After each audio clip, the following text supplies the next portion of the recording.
네, 그럼 본격적으로 시작하도록 하겠습니다. 네, 수업 들어가기 앞서서 제가 한 가지 신앙에 대해서 조금 이야기를 하고 좀 교리 공부를 좀 넘어가려고 하는데요. 우리가 신앙생활 할 때에 두 가지 경우가 있는 것 같아요. 두 가지 경우.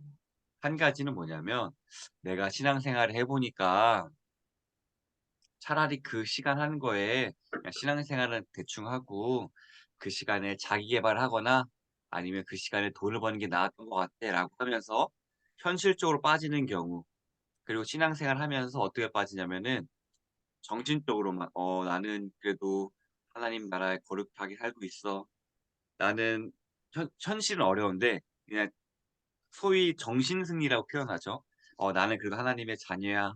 나는 그렇게 살아가고 있어라고 하면서 소위 그 정신 승리를 하는 그런 경우가 있는 것 같아요. 그래서 제가 이걸 왜 말씀드린 이유가 무엇이냐면은 우리가 무엇을 믿고 무엇을 순종하느냐를 모를 때에 우리는 이 두 가지의 경우에 빠지게 되는 것 같아요. 우리가 믿는 하나님에 대해서 모를 때에 우리는 종종 하나님을 그냥 하나님 믿기보다 차라리 그 시간에 일이나 할 걸.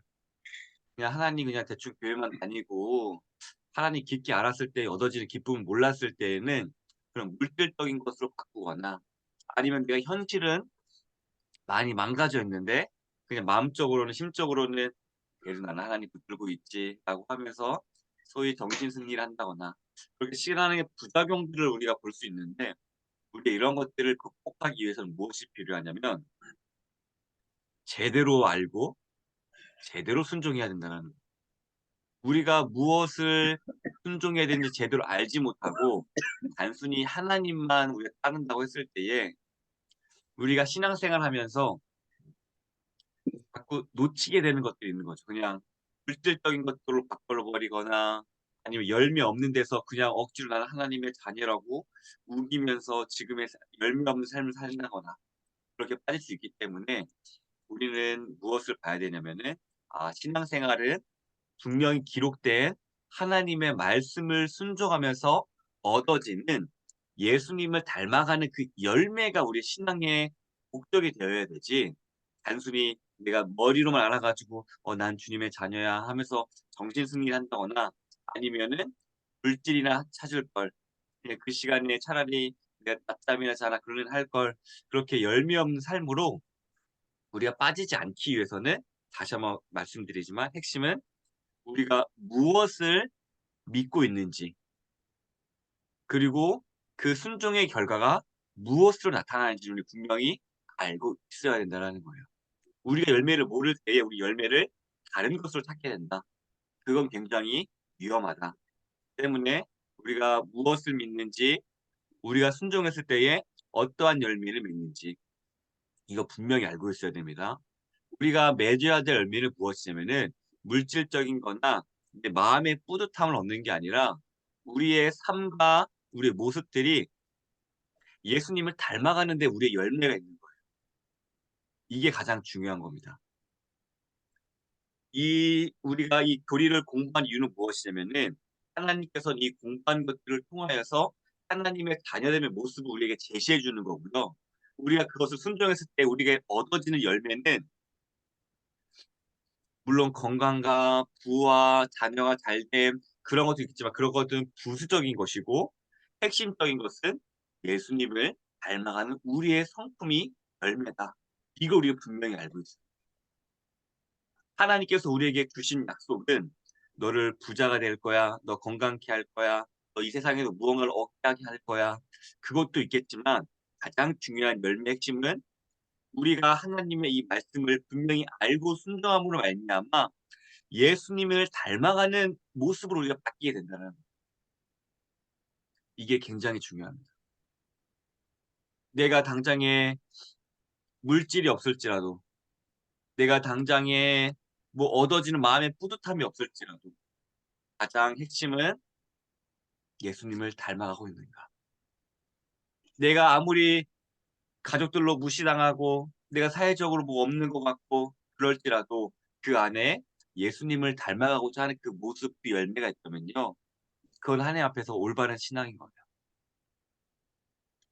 우리의 신앙의 기준을 이 땅에 두는 게 아니라 말씀의 기초에서 말씀이 말하는 열매, 예수님을 닮아가는 열매. 그것에 우리가 기초를 해야 한다.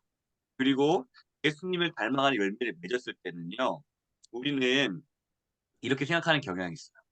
예수님만 믿으면 예수님 닮아가는 열매를 맺으면은 그냥 뭐 영적으로나 좋겠지라고 하겠지만 예수님을 닮아간다는 것은 무엇이냐면요. 가장 탁월한 것을 우리가 닮아간다는 무슨 말이냐?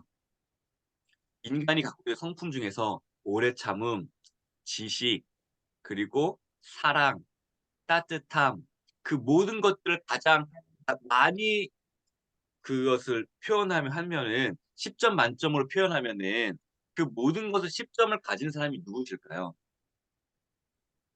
바로 예수님이에요.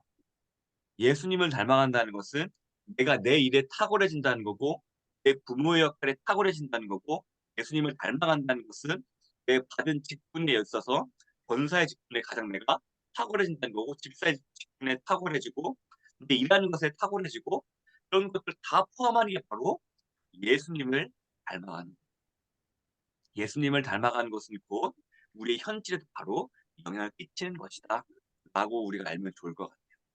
그리고 최근에 이런 게 있었어요. 남을 배려하는 것, 역지사지하는 것, 그렇게 하려면은 무엇이 필요하냐면은 전 이걸 보고 약간 좀 충격을 받았는데 그냥 착한 사람이 남을 배려하는 것이 아니라 지능이 높은 사람이 남을 배려하고 착하게 해줄 수 있다고 하더라고요.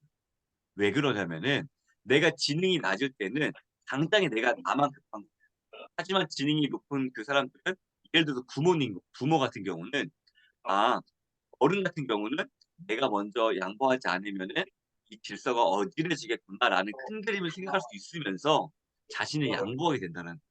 하지만 그것을 보지 못하고 어린 친구들은 애기들은 당장에 내가 하고 싶은 걸 해야 되는 거예요. 이게 질서가 어떻게 되든지 상관없이 당장 내가 원하는 걸 해야지만 속이 풀리는 거. 그게 바로 어린아이의 모습들이잖아요. 그죠? 마찬가지로 예수님을 닮아간다는 것은 무엇이냐면은 그러한 배려와 하는 것들도요. 소위 말하는 징이 높아지는 소위 어른의 모습으로 예수님을 닮아가는 것은 그렇게 표현된다라는 거예요. 때문에 우리가 예수님을 닮아가는 것에 있어서 영적인 건 기도만 열심히 하는 건 거기만 치부하고 넘기는 것이 아니라 예수님을 닮아간다는 것은 내 인격과 나의 사회성과 모든 것들이 성숙해지는 것이구나. 이것을 알면 좋을 것 같아요. 때문에 우리가 이것을 제대로 공부하고 이 교리를 제대로 우리가 순종한다면요. 우리는 이 세상에서 말하는 어떠한 리더십 공부보다 이 세상에서 말하는 어떠한 힐링 캠프보다 가장 좋고 가장 효율적인 공부를 하고 있다라는 믿음을 우리가 가지고 있어야 될 거예요. 우리가 그것이 있을 때야만 내가 이것을 정말 귀한 것을 공부하고 있구나. 내가 정말 귀한 예술을 가지고 있구나. 내가 이 예수로 말미암아 예수를 닮아가는 것이 너무나 영광된 것이구나라는 것을 우리는 확신하고 나아갈 수가 있는 거예요. 때문에 예수를 닮아간다는 것은 내가 명품의 인생, 내가 어른된 인생, 내가 큰 나무와 같은 인생, 품어준 인생, 그늘이 되어준 인생, 그런 귀한 인생이 된다. 결국에 이걸 바꿔 치환합니다. 때문에 우리가 다 모두가 예수를 닮아가길 원합니다. 각자가 그런 가장 훌륭한 부모의 모습으로 품어주는 사람의 모습으로 우리 연결해주는 모습으로 품어주는 모습으로 그러한 모습으로 우리 예수가 되기를 원합니다. 예수님 닮아가기를 원합니다. 그랬을 때에 권사님들과 집사님을 보내준 그 자리 가운데서 하나님께서 놀라운 일을 펼치실 거예요. 이 땅이 너무나 아파하고 썩어지고 힘들 것 같은데 왜 권사님들과 집사님들을 그 자리에 보내셨겠어요? 그 아픔을 보면서 한탄하라고 보내주신 게 아니에요. 거기에 가서 그리스도의 빛을 비추라고 우리 권사님들과 집사님을 그 자리에 보내주신 거예요.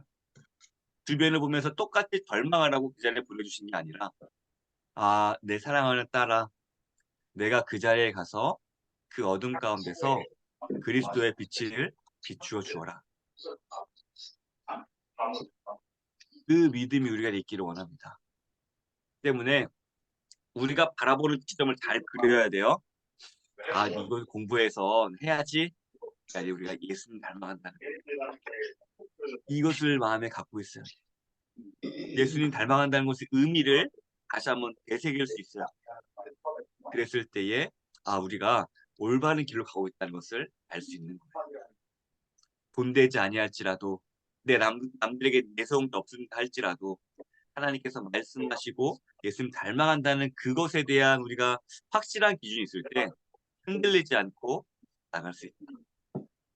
제가 이것을 왜 반복해서 말씀드리냐면은 그만큼 이렇게 마음을 지키기 쉽지 않기 때문에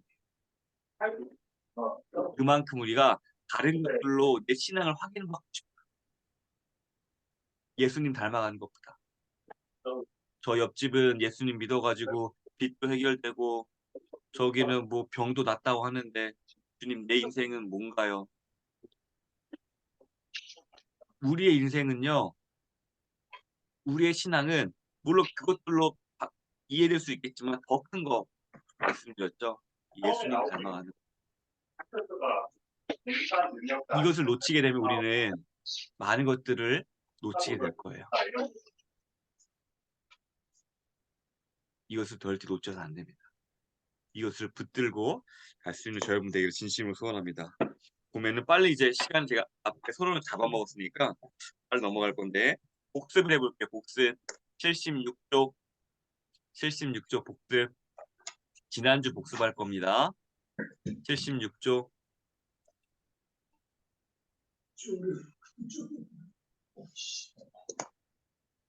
76쪽 보면은 3계명이 뭐였죠? 너의 하나님 여호와 이름을 망령되이 일컫지 말라.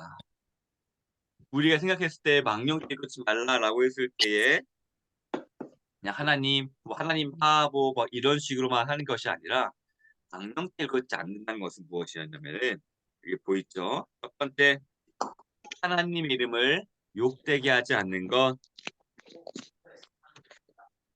이게 무슨 말이냐면은 하나님의 이름으로 저주를 하거나 거짓 맹세를 하거나 불필요한 사역을 하지 말아라라는 거예요. 여기서 저주와 맹세와 불필요한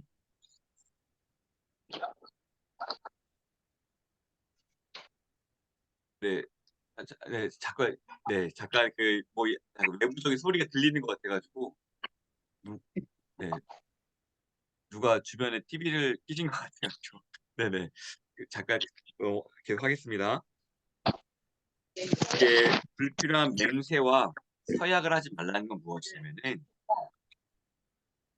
우리가 맹세와 서약을 할 때 하나님 앞에서 맹세합니다. 하나님 앞에서 서약합니다라고 함부로 하지 말라는 이유가 무엇이냐면은 서약과 맹세를 한다는 것의 의미는 뭐였냐면 그 사람이 심판자, 절대적인 심판자가 되어서 무슨 뜻이냐면은 이것이 옳을 때에는 나를 지켜주고 이것이 잘못됐을 때에는 벌을 내려주는 절대적인 심판자가 될 자리가 되어주십시오라고 하는 게 바로 맹세하는 거예요. 거짓 맹세.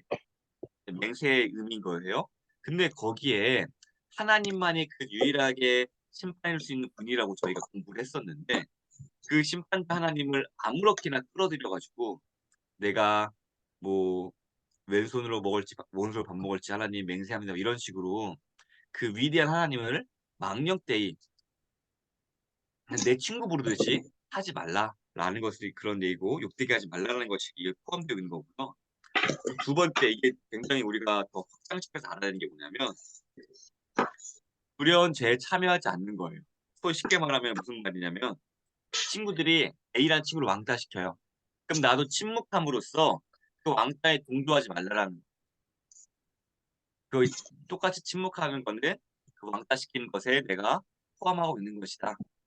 예를 들어서 우리가 우리 교회에서 이제 누가 A라는 사람을 사람들이 뭐라고 해요. 아, 그 A라는 사람 조금 이상하지 않아? 아, 맞아. 그 A라는 사람 조금 너무 뭐 잘난 척하는 것 같고 좀 나대는 것 같고 이런 얘기 막 나와요. 근데 그 자리에서 우리가 침묵하면서 동조하는 것이 아니라 우리가 그 자리를 피하거나 아니야 너무 그래도 없는 데서 이렇게 얘기하지 말자라고 하면서 그다음 것들을 우리가 끊어줘야 된다는 거예요. 그러한 것들이 악이 행위하고 할 때에 우리가 침묵한다는 것은 무슨 뜻이냐면은 거기에 동조하는 것이다. 왜? 우리는 누구의 이름을 쓰고 있죠? 하나님의 자녀라는 이름을 이미 쓰고 있어요. 무슨 뜻이냐면은 하나님의 자녀라는 이름을 쓰고 있다는 것은 뭐냐면 하나님의 자녀답게 행하라는 거예요. 근데 하나님의 자녀가 눈앞에 죄가 펼쳐져요. 누군가를 험담해요. 누군가를 모함하고 한 것들이 펼쳐져요. 근데 내가 거기에 침묵한다? 하나님의 자녀인 내가? 그러면 그거는 동일하게 죄를 범하는 것이다. 하나님 이름을 망령되게 거는 것이다. 왜? 하나님의 자녀로서 해야 할 것을 하지 않았기 때문에. 이게 바로 구제에 참여하지 말라라는 거예요. 굉장히 적극적인 의미인 거죠. 아, 내가 그 자리에 참여하지 말라라는 적극적인 의미인 겁니다. 그러면은 하나님께서 우리는 뭘 요구하시냐? 결국에는 우리가 하나님 이름을 뭐 존경하는 마음으로 쓰고 해야 되고 결국 이게 맨 마지막 말이 핵심이에요. 요금 마지막 빨간 색깔. 모든 말과 행실에서 그분이 영광 얻도록 하는 것 이게 핵심입니다. 뭐예요? 하나님의 자녀답게 행하라. 하나님 이름을 망령되이 읽지 말라는 것은 무엇이냐면은 하나님의 자녀라는 이름이 있지, 하나님의 백성이라는 이름이 있지. 그러면 그 백성답게 살라라는 거예요. 그 수준에 맞게 살아라. 이거를 하면은 그런 거예요. 독수리가 그 참새 새끼를 낳진 않죠, 그렇죠? 독수리는 독수리 새끼를 낳습니다. 이거는 무슨 뜻이냐면 유전학적 그렇다는 거예요. 마찬가지로 하나님의 자녀는요, 하나님은요, 죄인을 만들지 않아요. 하나님의 자녀라는 그 높은 품격의 그 삶을 만든다는 거예요. 우리도 거기 그만큼 행해야 된다. 소위 말하면 우리는 그냥 탐새 자식이 아니라 호랑이 자식이다. 독수리 자식이다. 그냥 막 편히 사는 되는 것이 아니라 그만큼의 우리 능력이 있는 그런 자녀들로 우리가 부름받았다라는 그런 자부심을 가져야 되는 거예요, 여기서는. 나를 억압하는 그 느낌을 이해하시는 것이 아니라 아, 내가 이 정도 클래스의 사람이었어? 내가 이 정도만큼 해야 될 만큼 이 정도의 클래스였어라고 자부심을 가지고 이것을 생각하시면은 좋을 것 같습니다. 네, 그렇게 해서 넘어가고요. 그래서 3계명은 하나님의 영광되게 우리의 말과 행실을 써야 된다. 망령되이 걷지 말라라는 것은 우리의 말과 행동도 포함된다라는 것을 우리가 알았습니다. 그리고 86조 지난주 복습했던 거 다시 한번 빨리 넘어가고 하겠습니다. 86조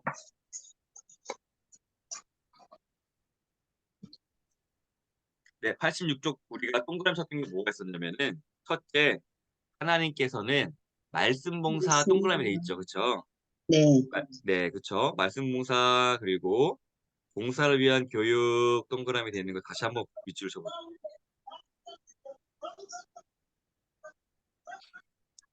결국 하나님께서 안식일에 무엇을 원하시는가 했을 때에 첫 번째는요. 그 말씀의 봉사, 말씀으로 이제 우리가 설교되고 선포되는 그 말씀을 아는 것. 그리고 두 번째는 봉사를 위한 교육. 우리가 주님의 몸된 교회를 섬기잖아요. 뭐 안내든 아니면 뭐 교구든 아니면 뭐 다양한 식당, 뭐 다양한 것을 섬기는데 그것에 있어서 우리가 의미를 다시 한번 생각할 수 있는 교육이 필요하다는 거예요. 왜냐하면 우리는 늘 잊어버리니까. 내가 이걸 왜 하고 있지? 그러면 습관적으로 하고 있는 거예요. 내가 헌금위원을 하고 있는데 습관적으로 나와가지고 가운 입고 나가게 되는. 예를 들어서 그렇게 된다는 거예요. 근데 거기의 의미는 나를 거룩한 옷을 입고 덜 입고 하나님께 내 마음을 거룩하게 올려드린다. 하나님의 마음을 감사한 마음을 표현한다. 라는 그 거룩의 의미를 가지고 내가 그 통로가 되어주는 거죠. 예배 가운데. 그런 식으로 그 의미를 알 때에 아, 내가 이렇게 섬기는 것이 주님의 몸된 교회를 세우는 것이고 내가 그 역할을 감당하고 있는 것이구나. 그렇게 우리가 다시 한번 새길 수 있는 그 의미를 새길 수 있는 것이 바로 하나님께서는 말씀을 통해서 역사하시기 원하시고 우리가 봉사할 때 그것의 의미를 같이 좀 알기 원하신다라는 것을 우리가 알고 있었고 그렇기 때문에 이것이 가능하기 위해서는 무엇이 필요하냐면 말씀을 잘 들어야 된다. 설교. 그리고 마지막으로 다른 자에게 자비를 베풀어야 된다고 우리가 얘기했어요. 이게 굉장히 중요합니다. 이게 주일라고 하면은 무조건 말씀만 잘 듣고 예배만 주일 성수하고 딱 끝나는 게 아니라 지난주에 공부했듯이 첫째 마지막 주일에 보면은 가난한 자에게 기독교적 자비를 베풀어야 된다. 우리는 이것을 많이 놓치고 있는데 이것까지 하는 게 안식일을 거룩하게 지키는 것이다. 라는 것을 우리가 기억해야 합니다. 아, 그냥 내가 주일만 하고 끝? 그게 아니라 나는 그 받은 것을 사랑을 흘려보내줘야 되는 기독교적 자비를 흘려보내줘야 됩니다. 그래서 대표적으로 뭐가 있냐면은 이걸 너무 거창하게 생각할 수가 있는데요. 그런 거 그냥 시작하면 그냥 새신자 오면은 내가 먼저 밝게 인사해주기. 작은 거.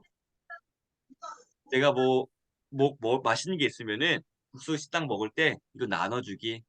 아니 모르는 사람 왔으면은 먼저 인사하기. 작은 것부터 실천하는 거예요. 그 다음에 이게 무르익게 되면은 나중에는 우리가 보이겠죠. 가난한 자들이나 자기 스스로 변호하지 못하는 자들, 자기의 의견을 얘기하지 못하는 사람들, 그 사람들에게 우리가 목소리가 되어주고 그 사람을 챙겨주게 되고 왜냐면 그 작은 것부터 충성했을 때에 그 큰 것까지 나아갈 수 있어요. 때문에 그렇게까지 우리가 거룩하게 안식을 지킬 수 있게 된다라는 것을 우리가 알면 좋을 것 같아요. 이게 바로 그리스도인의 안식일을 거룩하게 지키는 것이다 라는 것이고요.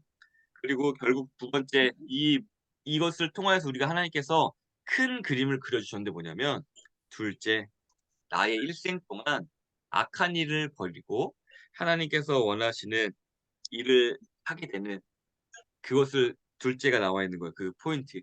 아, 결국 이 안식을 통해서 내가 해야 되는 것은 무엇이냐면은 내가 나의 죄된 모습들을 버리고 성령께서 내 안에 원하신 것들을 행하는 그 큰 그림을 하나님께서 나에게 그리고 계시구나.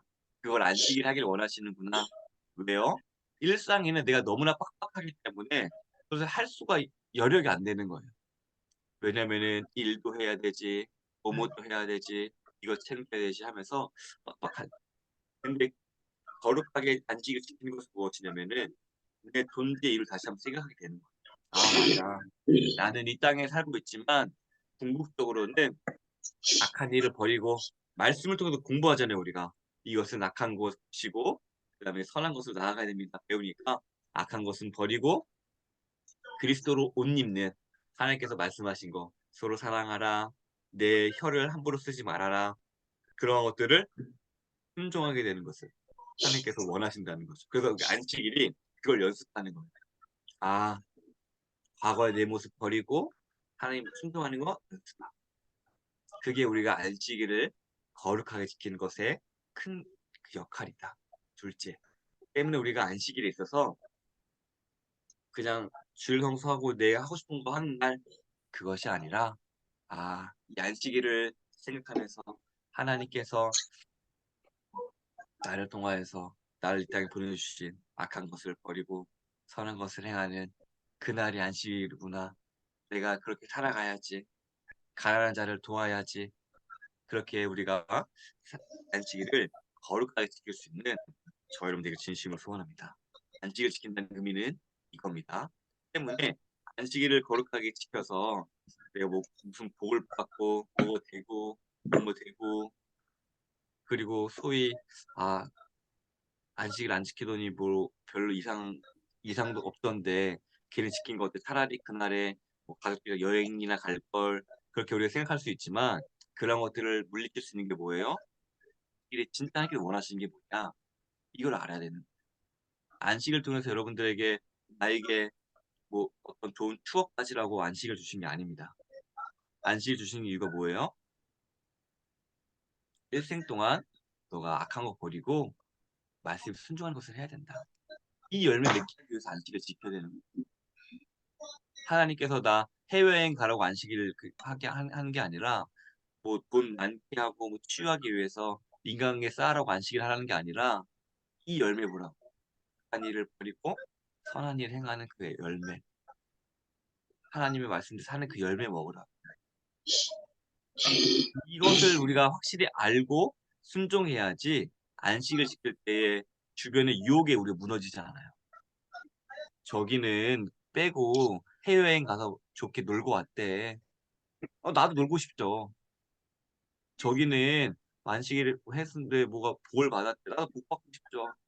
근데 우리가 진짜 얻어야 될 메시지가 뭐예요? 악한 게 버리는 거예요. 예수님 닮은 거예요. 이것을 놓칠 때 우리는 잘못된 것에 자꾸 우리가 넘어갈 수가 있는 분명히 알아야 됩니다. 우리가 무엇을 믿고 무엇을 열매 맺어야 되는 사람인지. 이걸 놓치게 되면 흔들려요. 세상은요 더욱더 교묘하게 다가옵니다. 내 자녀들의 입을 통하여서 자녀들이 보고 있는 그런 매스미디어를 통하여서 교묘하게 들어와요. 그 우리는 알려줘야 돼요. 안식일이란 그렇게 줄만 탁 지켜서 이 하고 싶은 날 다 쓰는 날이 아니야. 안식일이란 또 하나님께서 주신 그 말씀을 통하여서 일생 동안 악한 일을 버리고 하나님께서 말씀하시기 순종한 것을 살기 위해서 애쓰는 날이야. 그래서 우리가 맺어야 됩니다. 그러면은 넘어가 보도록 하겠습니다. 이 안식일에 있어서 이제 쉬라라고 얘기했어요. 그렇죠? 쉼이 왜 중요한가? 88쪽이에요. 88쪽.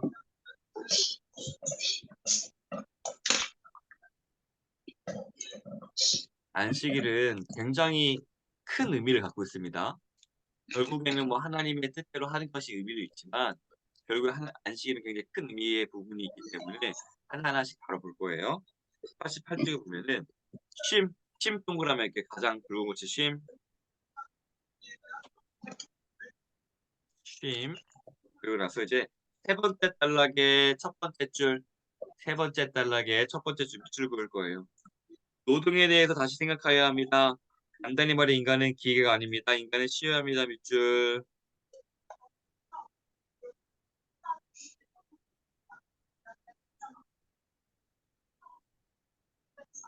인간은 쉬어야 합니다. 그럼 왜 쉬어야 될까요? 하면은 세 번째 단락의 가장 마지막 줄에서 두 번째 줄.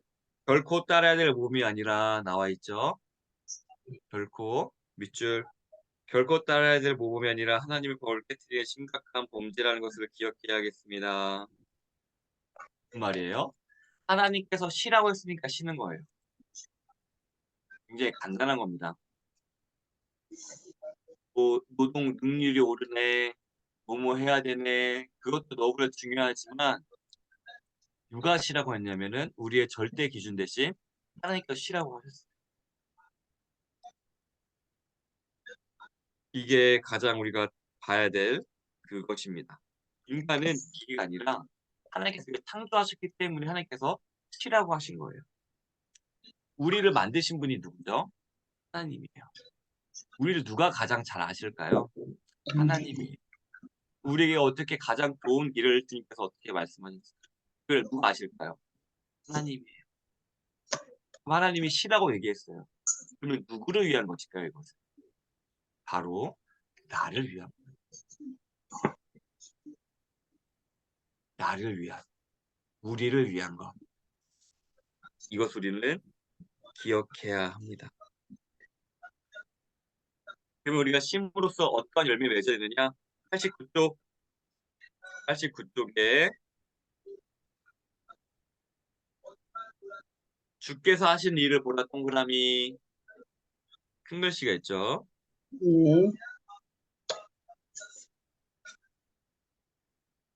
그리고 첫 번째 줄 4계명은 보이시죠? 이게 네. 조금 어려운 말이기 때문에 같이 조금 볼 거예요. 4계명은 안식일을 지켜야 하는 이유를 설명하고 있습니다. 이는 엿새 동안에 나 여호와가 하늘과 땅과 바다와 그 모든 것 가운데 만들고 일곱째 날에 쉬었습니다. 그러므로 나 여호와가 안식일을 복되게 하여 그날을 거룩하게 하느니라. 밑줄. 그리고 이거는 4계명의 얘기 나온 거고요. 그 다음에 신명기 5장에도 안식에 대한 언급이 나와요. 바로 그 다음 줄인데 흥미로운 것은 보이시죠? 밑줄 조금 네. 볼게요. 흥미로운 것은 신명기 5장에는 안식일을 지켜야 될 이유가 또 다르게 기술되었다는 것입니다. 안식일을 지켜야 되는 이유가 두 가지가 나온다는 거예요. 쭉 읽을게요. 너는 기억하라. 내가 애굽 땅에서 종되었더니 내 하나님 여호와가 강한 손과 평팔로 거기서 너를 인도하여 내었나니 그러므로 내 하나님 여호와가 네게 명령하여 안식일을 지켜라 하느니라 라는 거예요. 그러면은 하나는 하나님께서 창조하셨어요. 그리고 두 번째는 하나님께서 노예에서 구원하셨어요. 결국 이것을 기독교적인 말로 바꾸면 무엇이냐면은 쭉 밑줄 나와 있으면은 창조와 구속 동그라미 칠게요. 네. 그렇죠. 그러면은 결국 우리는 이것을 또 안식을 통해서 또 하나님이 어떠한 섭리를 느껴야 되느냐? 즉 성도들은 그 밑에 줄 보이시죠? 네. 네. 즉 성도들은 주일 성수를 통해 우리가 섬기는 하나님의 창조주 하나님과 동시에 구속주 하나님이라는 것을 기억합니다라는 거예요. 아, 맞아. 우리 안식일을 거룩하게 지키라, 안식일을 쉬어라. 그렇게 명령할 수 있는 분이 누구예요? 결국에 창조주 하나님이니까 너 쉬어라라고 얘기할 수가 있는 거예요. 만드신 분이잖아요. 그러면서 우리는 우리가 이렇게 안식을 쉴 수 있는 걸 보면서 뭘 떠올려야 되냐면, 아, 맞아. 하나님이 나를 죄에서 구원하셔서 백성 삼아 주셔서 내가 하나님의 백성이 되어서 이 말씀을 따를 수 있게 되었지. 나는 구속받은 백성이지. 이 두 가지를 동시에 떠올릴 수가 있는 거예요. 하나님이 쉬어라라고 했을 때에 하나님의 백성이니까 거기서 말씀을 순종하고 듣는 거잖아요. 그럼 우리 어떻게 하나님의 백성일 수 있느냐? 죄에서 하나님께서 우리를 구원하셨기 때문에. 때문에 동시에 창조주 하나님을 떠올리면서 아, 맞아. 내가 하나님의 말씀을 들을 수 있는 거는 하나님께서 나를 죄에서 구원해 주셨지. 아주 구속도 하나님이야. 두 가지를 떠올리는 거예요. 위대한 하나님을 그래서 떠올릴 수 있는 것입니다. 결국엔 그러면 이것을 통해서 하고자 하는 말이 뭐냐? 창조와 구속 너무 어렵잖아요. 하나님 만드셨고 나를 구원하셨고 이걸 결국 이걸 뭐 할 거냐? 라고 했을 때에 그 밑에 보면요. 이런 거예요. 그 밑에 단락에 신자에게 있어서 첫 번째 줄 보이시죠? 음. 네. 신자에게 있어서 밑줄 그을 거예요. 이날은 주의 날입니다. 그래서 주님이 원하는 대로 살아야 됩니다. 밑줄.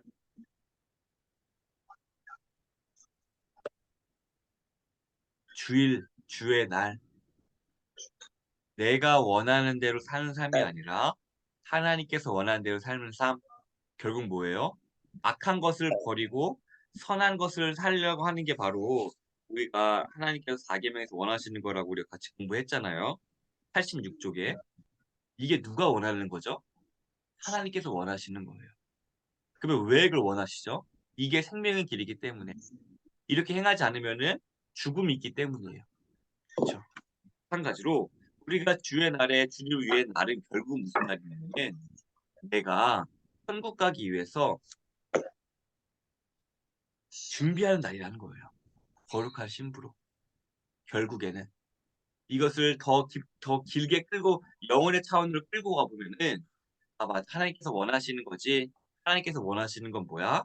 악한 것은 버리고 선한 것을 행하는 거야.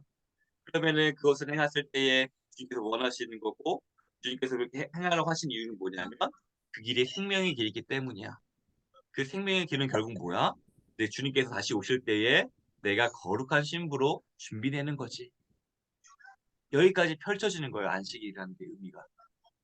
아, 안식일에 내가 주님의 주를 위해서 산다는 게 결국엔 내가 거룩한 신부로 준비되는 거구나. 안식이라고 생각했을 때에 그냥 교회만 지키고 끝 그게 아니라 안식이라는 것이 내가 말씀을 공부하고 또한 내가 가난한 사람들을 도와주고 이것을 통하여서 악한 것을 버리고 선한 일을 행하는 나의 모습을 확인하고 결국 그 모습을 통하여서 주님이 원하시는 것이었고 주님이 원하시는 건 우리가 천국 가기 원하는 거고 거룩한 신부 되기 원하는 거고 결국은 우리가 이 안식이라는 것을 통하여서 거룩한 신부가 되도록 우리가 이 나를 거룩하게 해야 되는 거예요. 그냥 예배라고 끝 그게 안식일의 개념이 아니었고 이 하루가 거룩한 신부가 되는 그 놀라운 연습장이었고 이게 그러면서 에베소서 말씀에 그거 있죠. 세월을 아끼라 때가 악하니라. 결국 주님께서는 우리의 이 안식일이란 기회를 주신 거예요. 무슨 기회요? 너가 거룩한 신부로 준비될 기회를 계속 주시는 거예요. 안식일을 통하여서. 너 일을 멈추고 나를 위하여서 집중을 해. 거룩한 신부가 되는 그 기회를 놓치지 마라. 안식일은 하나님께서 우리에게 주시는 은혜임을 믿으시기 바랍니다. 때문에 우리가 이제 돌아오는 안식일 주의를 지킬 거예요.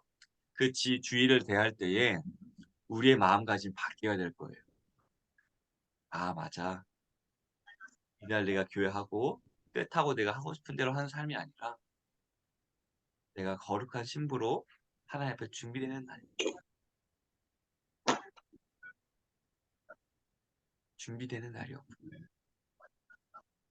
말씀만 하고 끝이 아니라 내가 더 나아가서 가난한 자를 도와야 되고 내 인생의 악한 것들을 버리고 선한 것을 하는 그건 아니구나. 이게 안식일입니다. 이게 또 분명히 알고 있어야 돼요. 그래야지 우리가 안식을 지킬 수 있습니다. 제가 말씀드렸듯이 우리가 왜 안식을 지키는지 모르면은 흔들리게 돼요. 그렇죠? 안식일의 열매를 다른 걸로 착각하게 돼요. 우리가 남들 복 받은 걸로 그게 안식일의 의미라고 생각하게 됩니다. 근데 다시 성경이 분명히 얘기해줘요. 안식일은 그런 게 아니다. 라고 분명히 얘기해줍니다. 우리가 안식을 통해서 맺어야 될 열매는 이런 것이라고 분명히 얘기해줬어요. 때문에 흔들리지 말고 안식일을 거룩하게 지킬 수 있는 여러분들 진심으로 소원합니다. 헷갈리면 안 돼요. 다른 것들이 아무리 먹음직하고 보암직하고 지혜롭게 할 만큼 안식의 열매로 보인다 할지라도 우리가 맺어야 될 안식의 열매는 이겁니다. 절대 다른 현혹하는 것들에 속으면 안 돼요. 우리가 맺어야 될 열매만 보시면 됩니다. 놓치면 안 돼요. 그러면 그렇게 우리가 주께서 행하시는 일들을 생각하면 좋을 것 같습니다. 네, 93쪽 이제 4계명 복습을 할게요. 93쪽 4계명 복습입니다. 이쪽 읽을게요. 안식일을 기억하여 거룩히 지키라. 맨 위에 있죠. 4계명입니다. 이 네. 4계명이 얘기한 게 뭐였냐라고 했을 때에 말씀의 봉사를 유지하고 말씀의 봉사를 위한 교육을 유지하고 결국 내가 왜 하냐 이 일을 그런 것들을 의미해서 파악하는 거고 이 주일에 우리가 예배에 참여하고 주님을 공적으로 부르고 가난한 자들에게 기독교적 자비를 행하고 이러한 예배에 참여하고 하는 것들을 당연히 해야 된다라는 것으로 나와 있고요. 그 두 번째 요구는 무엇이냐면은 영원한 안식이 이 세상에서 시작되기를 원한다라는 거 했는데 결국 이것이 하나님께서 원하시는 바고 뭐냐면 일생 동안 우리가 악한 일을 그만둠으로써 내 안에 성령이 일하게 하시고 선한 것들을 행하게 함으로써 우리가 거룩한 신부로 준비되는 것 안식일을 기억하여 거룩히 지키라는 것은 단순히 예배하고 내 하고 싶은 거 그런 개념이 아니라 일생에 있어서 내가 거룩한 신부로 준비되는 거구나. 3계명도 마찬가지예요. 여호와 이름 망령되 일컫지 말라. 하나님 바보 이렇게 하는 게 아니라 너의 말행실로 여호와 영광 위에 살아가야 되는 거구나. 우리는 10계명을 통하여서 이게 우리의 인생과 연결되어 있을 보고 있어요. 그냥 그것만 딱 지키는 게 아니라 이 말씀 딱 명령이 우리의 인생과 연결되어 있다. 4계명 안식을 지키라는 것도 우리의 인생과 연결되어 있어가지고 거룩한 신부가 되어라. 악한 것을 버리고 성령으로 말미암아 선한 걸 택하라. 일생과 연결되어 있어. 때문에 10계명을 통하여서 우리는 그 깊은 내면 인생에 있는 것까지 끌어내야 됩니다. 때문에 먼저는 이제 안식일에 주일날에 왔을 때에 우리의 마음가짐 거룩한 신부가 돼야 돼. 이게 바로 와야 돼요. 이제 안식이라고 했을 때에 성가대해야 되는데, 식당 봉사해야 되는데, 이거 해야 되는데, 그게 먼저 떠오르는 게 아니라 가장 먼저 가장 핵심은 뭐예요? 거룩한 신부로서 거룩한 신부가 됨으로써 이 성가대의 직분을 내가 잘 감당해야 돼. 내 거룩한 신부로서 내가 이 안내 직분, 안내 역할을 잘 내 거룩한 신부로 되기 위해서 내가 인사하는 것도 밝게 해야 돼. 마음의 동기가 바뀌어야 돼. 성가대 하려고 교회 가는 게 아니라 성가대 하려고 교회 일찍 가는 게 아니라 주님의 거룩한 신부가 되기 위해서 교회 일찍 가는 겁니다. 주님의 거룩한 신부가 되기 위해서 예배전에 미리 나가서 우리가 기도를 준비하는 거. 성가대 하려고 일찍 가는 게 아니라 중심. 이것을 우리가 잘 지켜야 돼. 98쪽입니다. 98쪽. 98쪽만 하고 오늘 마칠게요. 98쪽.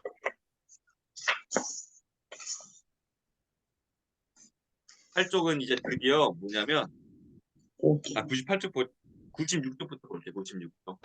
이제 우리가 하나님과의 관계에 있어서 공부했다면 이제는 이제 이웃과의 관계, 우리 인간관계를 어떻게 하면 좋을 것인가에 대해서 다시 공부할 거예요. 때문에 이웃사랑 동그라미 이웃사랑 96쪽입니다. 96쪽. 여기 그림 네, 있는 거예요. 네, 네.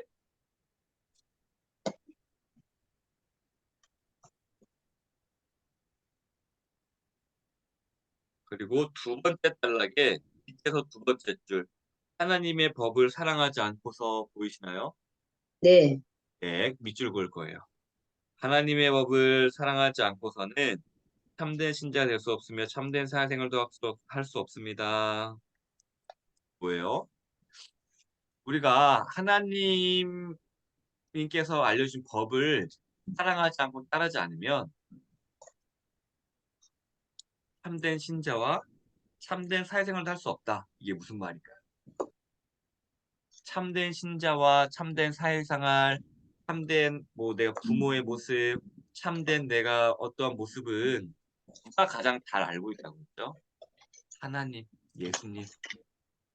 하나님께서 창조하셨기 때문에 너가 정말 진짜 인간관계 잘하고 싶으냐? 하나님을 사랑하고 예수님을 닮아라. 그게 진짜 인간관계 잘할 수 있는 것이다. 라고 제가 말씀드렸죠. 우리가 리더십 스쿨과 인간관계 스쿨 그런 걸 배울 게 아니라 예수님을 닮아가면 돼요. 예수님의 모든 능력치가 10점 만점에 다 10점이에요. 모든 부분이. 왜요? 그것을 만드신 분이 예수님이시니까. 온갖 좋은 것들이 예수님 안에 다 들어있다는 거예요. 그 예수님을 우리가 닮아가게 하면은 자연스럽게 이렇게 해결된다. 그래서 하나님의 법을 사랑하지 않고는 무슨 말이에요? 너가 하나님의 말씀에 순종하지 않으면은 참된 신자가 될 수도 없고 참된 사회생활도 할 수 없어라고 알려주는 거예요. 신앙과 사회생활 동시에 그것이 영향을 끼친다는 거예요. 결국에 예수님 닮아가면. 예수님 닮아가면 우리는 교회 생활만 잘하는 것처럼 그렇게 하지만 예수님 닮아가면은 사회생활도 잘해요.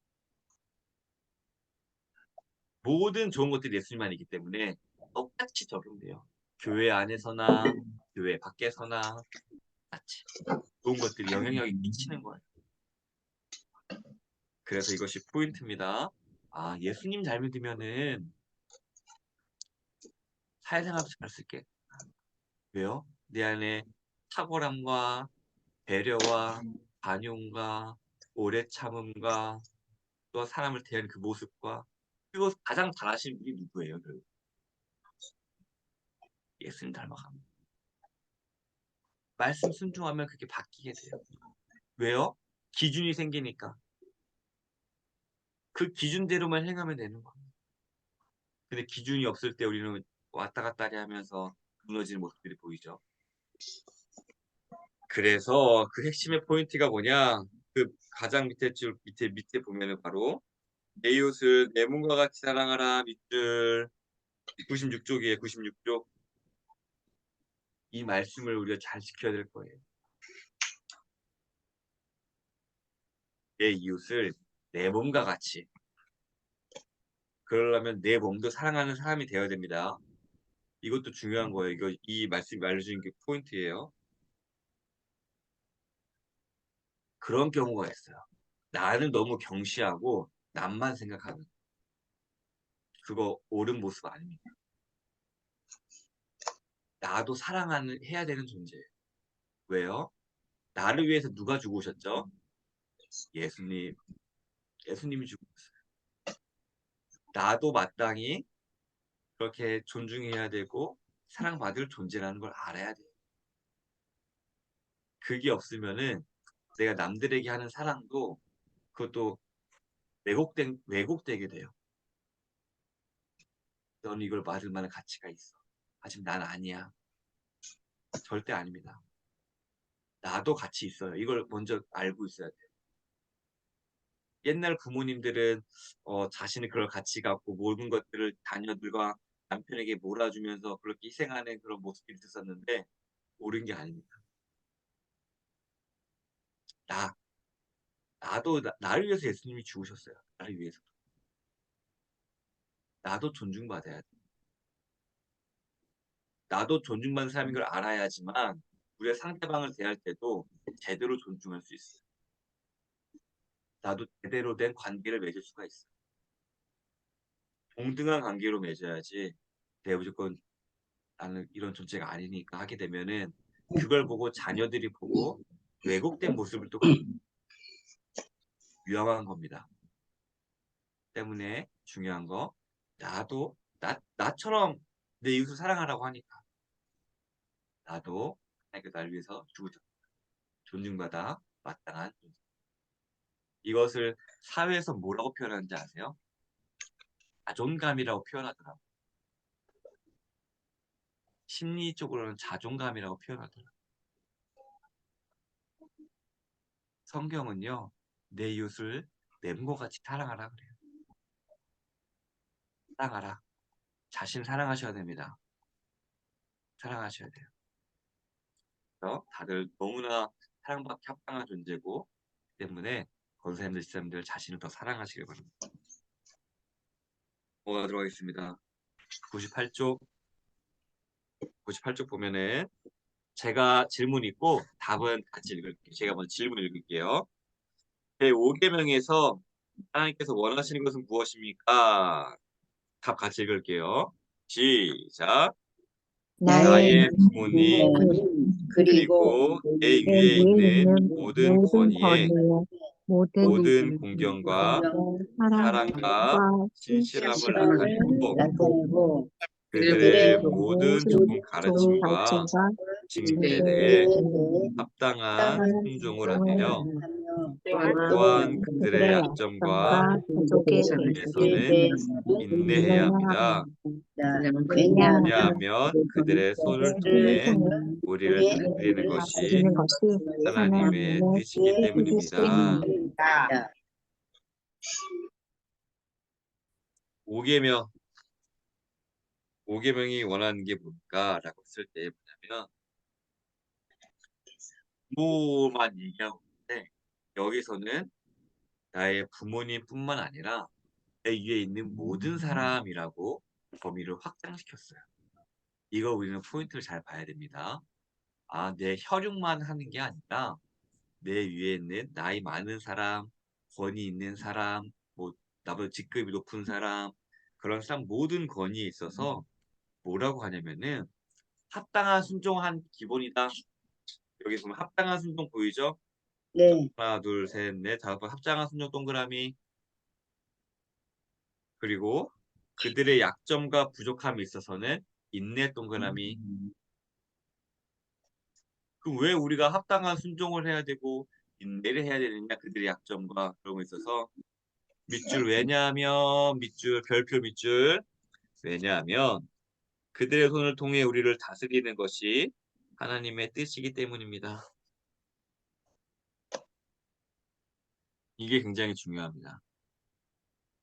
이게 무슨 뜻이냐면은 땡땡하고 섭리라고 쓰세요. 섭리, 섭리.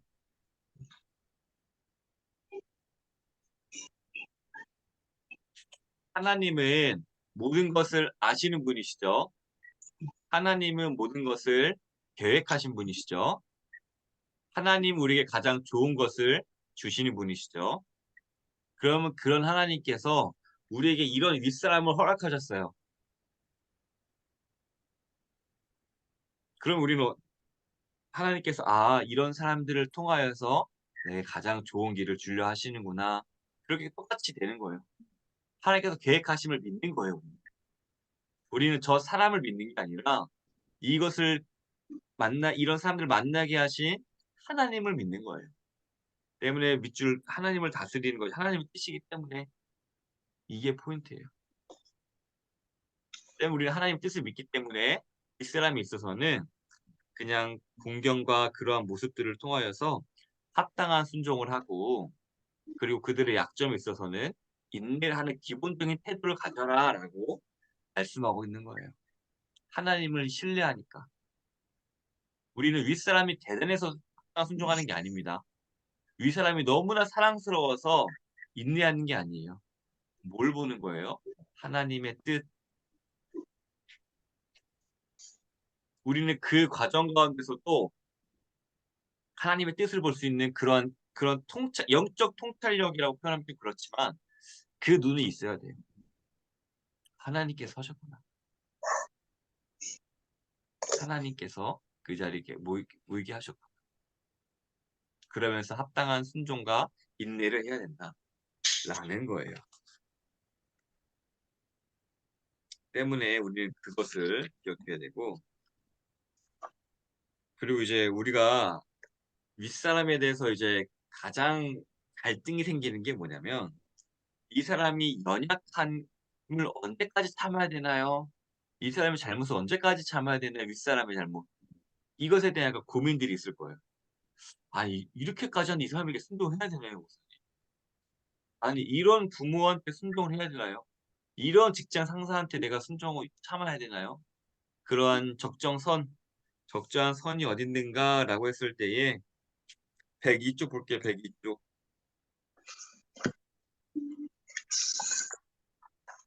102쪽 보면은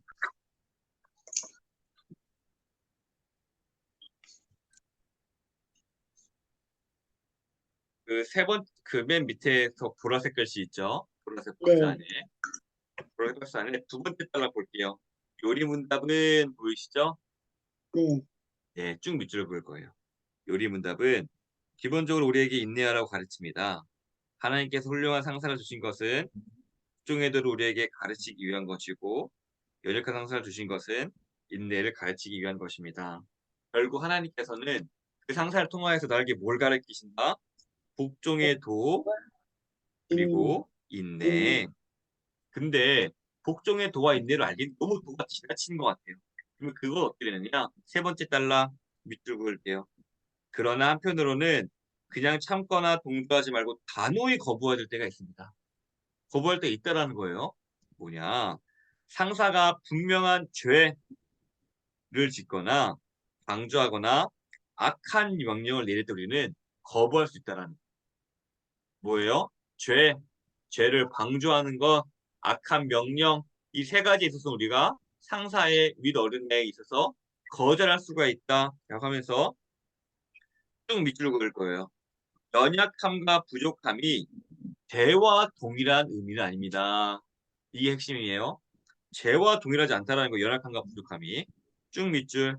연약함은 참아야 하겠지만 죄는 인내할 문제가 아닙니다. 죄를 지으라고 요구할 때 불법적이고 거짓된 계약을 요구할 때 동료를 해야 하는 거짓말을 강요할 때 단호하게 거부해야 합니다. 사람보다 하나님 더 두려워하기 때문입니다. 결국 윗사람에 있어서는 우리는 다 하나님의 선한 뜻을 이해해요. 근데 윗사람이 뭘 하려고 할 때 죄, 악한 명령, 동료로 막 같이 험담한 그러한 것들 할 때 뭐예요? 거부하라. 그 외에는 우리가 마음에 있어서는 순종하는 마음으로 그리고 연약함은 인내하는 마음을 품어주되 죄에 있어서는 단호하게 거부하라. 결국 내 부모를 공경하라는 것은 무엇이냐면은 우리가 사람을 대하는 태도를 말하는 거예요. 인간관계의 태도의 핵심을 말하는 거예요. 기본적으로 모든 어른들에게 우리 잘하는 공경함을 가져라. 순종하여라. 그 인간관계의 핵심이라는 거예요. 그리고 약점에 있어서는 너가 인내해 주어라. 다만 죄에 있어서는 단호하게 끊어내. 하나님께서 우리에게 알려주시는 참된 인간관계의 핵심입니다. 이게 카네기 인간관계론보다 더 가장 핵심된 근본을 가지고 있어요. 하나님께서 이것을 통하여서 우리가 사람을 어떻게 사랑해야 되는지를 알려주시는구나. 윗어른을 어떻게 사랑해야 되는지 알려주시는구나. 윗어른에게는 순종한 마음으로 가지고 연약함은 비난하는 게 아니라 가르치려 하는 것이 아니라 인내해줘야 되고, 다만 죄를 행할 때는 단호하게 거절할 줄 아는 그러한 이 사랑의 모습을 보여줘야 되겠다. 우리는 이것을 알아야 됩니다. 부모를 공경하라는 것은 그런 거예요. 참된 사랑을 하는 거예요. 부모를 사랑할 때 이렇게 살아야 돼. 어른을 사랑할 때 이렇게. 때문에 우리 이웃을 사랑하는 방법을 우리가 알았습니다. 때문에 우리가 그 이웃을 사랑하는 것을 통하여서 하나님께서 또 이웃 사랑에서는 하나님께서 그들을 붙여주신 이유는 하나님께서 나를 단련하기 위하심이고, 또한 그들을 대하는 태도는 기본적으로 순종, 그리고 인내, 그리고 죄에 대해서는 단호한 거절로 나타난다라는 것을 우리가 알면 좋을 것 같습니다. 네, 시간이 되었으므로 오늘은 여기까지